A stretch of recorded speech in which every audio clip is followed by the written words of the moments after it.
G'day, morning guys. Been a hectic week. Haven't had time to give you many updates on our projects, but we're just at West End at the moment. Come with me. I'll show you what the guys have been at. It's been so much happening on this job over the past 2 or 3 weeks. You'll see we've got our rubbish trailer on site there this morning. So typical Friday, the boys are going to have a big clean up. Being a tight site, we don't have room for a bin or anything, so we make neat piles, and then every 2 or 3 days they have a big clean up. Just a reminder there, we got our site signs on the front fence, so we got a lot of comments about our site rules and the back charges. So all builders, you've got to take responsibility of trades, you've got to hold them accountable. We definitely don't take any crap on our projects. We make our trades put all their rubbish in the designated rubbish areas. We make our renderers paint and stuff, clean up all the scaffold. Like, you've got to make sure these guys are playing their part to make your company a professional company and respect not only the property you're working on, but the materials, the scaffolders property, like all that sort of thing. So we don't hesitate taking photos of things when they've done left rubbish around or made a mess, and we'll send them a photo of the site sign and their rubbish, and just warn them if they don't come back and take care of it, we'll be back charging off their next invoice. And that's also written into our subcontract agreement. So yeah, it's all legit, and we can do what we say we're going to. But job's cranking along. Boys have got all the veted sheeting finished. We've also laid the new tongue and groove floor. So the boys have done a cracking job on the floor. So our own chippies are laying this one. Done an absolutely smick job. They've done the front area here. They've done all the hallway. So we're really big on the expansion joints. So we've got expansion joints in this hallway at about every 3 meters. And then out the back in the big area, we'll put one in the center of the room. We've just got this black plastic down this morning. Like, the boys only laid this floor yesterday.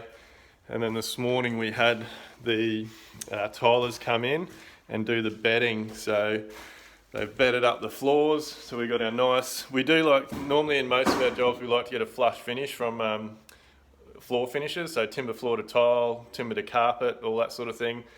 Very difficult on this job because we're not doing a major renovation. We're basically restricted by the existing floor structure. So we've kept this one the best we could by laying the 90mm particle board, levelling all the floor out, and then laying the tongue groove on top. We have picked up, I think it was 28mm on this one, but we've still got a small step from timber to tile. But we've got this water stop angle at the doorway, so it's all set up well.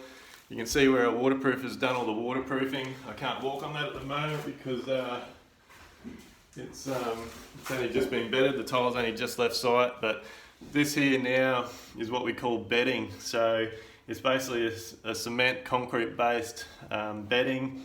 It's generally around 40 to 50mm thick, and what it is it's all screeded and there's fall put in it. So we make sure we get fall on all of our floors. So we got fall from the doorway across, not sure if you can see it around the corner there, to the floor waste, and then the same in the shower. Means we get good fall to our waste because we bed the floors. We don't rely on the tilers doing it in their glue. Like, we bed all of our wet area floors, and that way we can get the correct. We like to go a bit more than the Australian standards with the floor falls in our wet areas, because that way we know we're not going to have any issues. I didn't do a video on the waterproofing here last week, but I mentioned it in plenty of our other videos. We water test all of our wet areas. So we get the waterproofer in, we basically give the 48 hours to cure.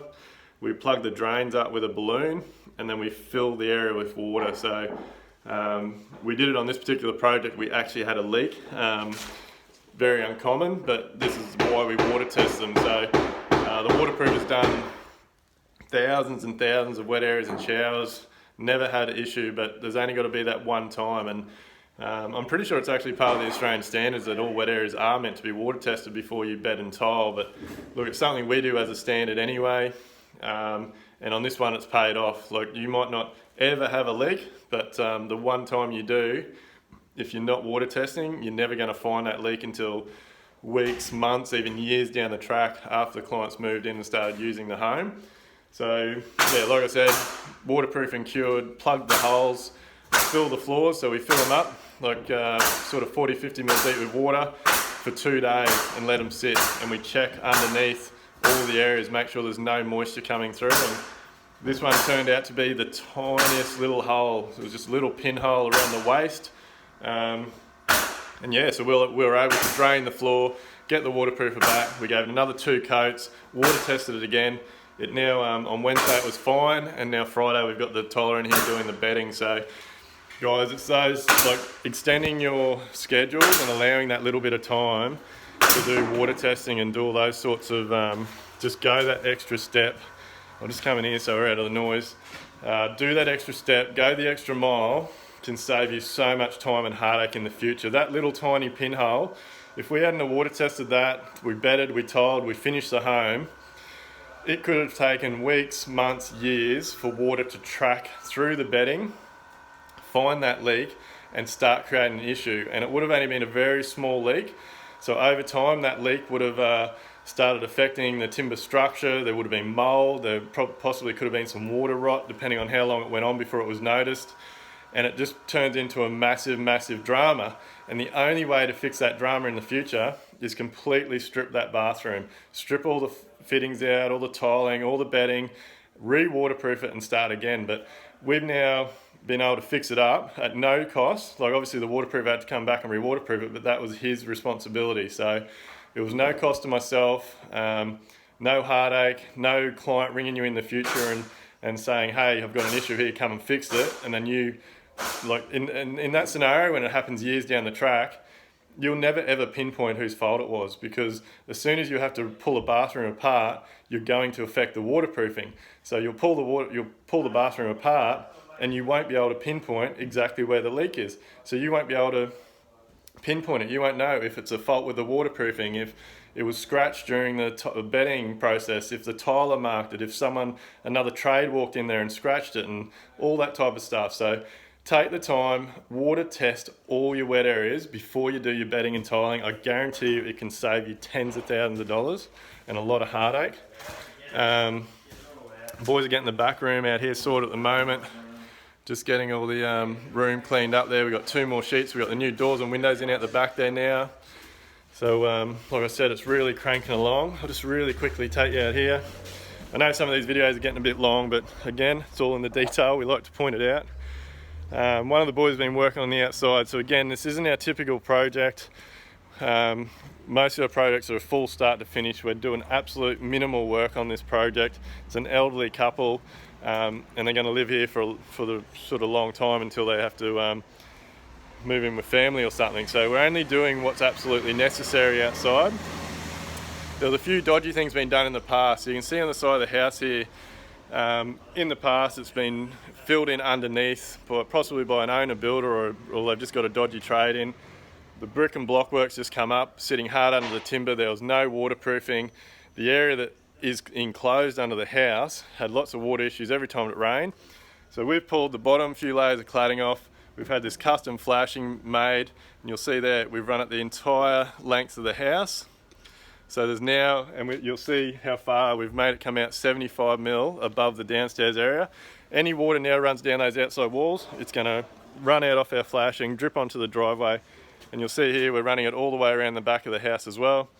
The boys have rebuilt. We've pulled the old stairs down, so we've stretched the stairs out. We've put 2 more treads in, which means because they're elderly people, the steps will be a lot easier on them, and be a lot more comfortable for them to walk up and down for a lot longer. We've rebuilt the rear deck, so we made the rear deck a little bit wider. It's now wide enough for them to have a little chair and tables up there. And you'll see here again our flashing. So the boys have put a flashing underneath the cladding on top, out onto the deck. The decking will get laid over the top of that. You can see our protector deck rubber stripping up there. That's just a temporary piece of flooring at the moment so the boys can work off of it. But everything, like waterproofing is #1 on our jobs. Waterproofing, termite proofing, you can never do enough, you can never go over the top enough, but that all pays off in the future.